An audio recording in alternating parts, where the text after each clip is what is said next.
কথা ছিল দেখা হবে, দেখা হলো না।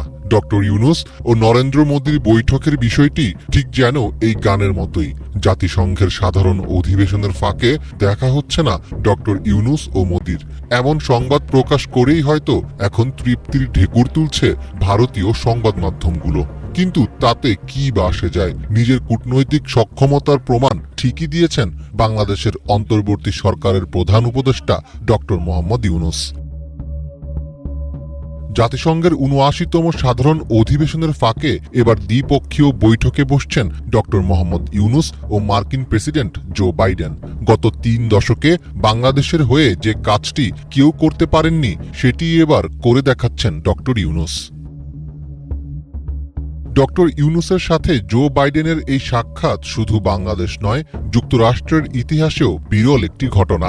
জাতিসংঘের অধিবেশনের সময় সাধারণত যুক্তরাষ্ট্রের প্রেসিডেন্ট ১ থেকে ১.৫ দিনের জন্য নিউ ইয়র্কে যান। যুক্তরাষ্ট্রের রীতি অনুযায়ী আয়োজক দেশ হিসাবে একটি সংবর্ধনা অনুষ্ঠানের আয়োজন করে থাকেন প্রেসিডেন্ট। সেই সুযোগে বিশ্ব নেতারা যুক্তরাষ্ট্রের প্রেসিডেন্টের সঙ্গে দেখা করার সুযোগ পান। এর বাইরে কোনো দ্বিপক্ষীয় বৈঠকের ব্যবস্থা থাকে না।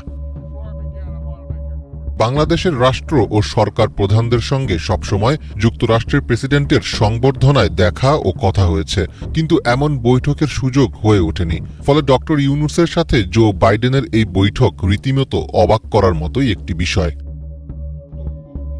গত ৮ আগস্ট দায়িত্ব নেওয়ার পর জাতিসংঘ সাধারণ পরিষদের অধিবেশনে যোগ দিতে নিউ ইয়র্ক যাত্রা হতে যাচ্ছে ডক্টর ইউনূসের প্রথম বিদেশ সফর। বাংলাদেশের পররাষ্ট্র মন্ত্রণালয়ের সূত্রে জানা গেছে, সব ঠিক থাকলে নিউ ইয়র্কের স্থানীয় সময় ২৪ সেপ্টেম্বর দুপুরে জাতিসংঘ সদর দপ্তরে বাংলাদেশ ও যুক্তরাষ্ট্রের শীর্ষ নেতারা বৈঠকে বসবেন।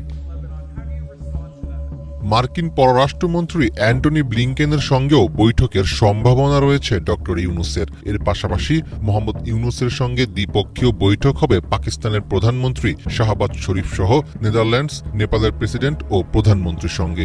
এছাড়া ইউরোপীয় কমিশনের প্রেসিডেন্ট উর্সুলা ভন ডার লিয়েনের সঙ্গে বৈঠক করবেন ডক্টর মোহাম্মদ ইউনূস। বৈঠক হবে বিশ্বব্যাংক ও IMF এর শীর্ষ কর্মকর্তাদের সঙ্গেও।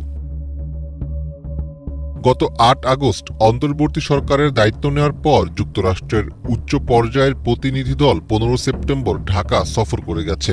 ২ সপ্তাহের মাথায় প্রেসিডেন্ট জো বাইডেন বৈঠক করছেন অন্তর্বর্তী সরকারের প্রধান উপদেষ্টার সঙ্গে। বিশ্লেষকদের মতে বাংলাদেশের রাজনীতির পট পরিবর্তনের পর দুই দেশের কূটনীতিকদের এসব ঘটনা প্রবাহ শক্তিশালী তৎপরতারই ইঙ্গিত দিচ্ছে।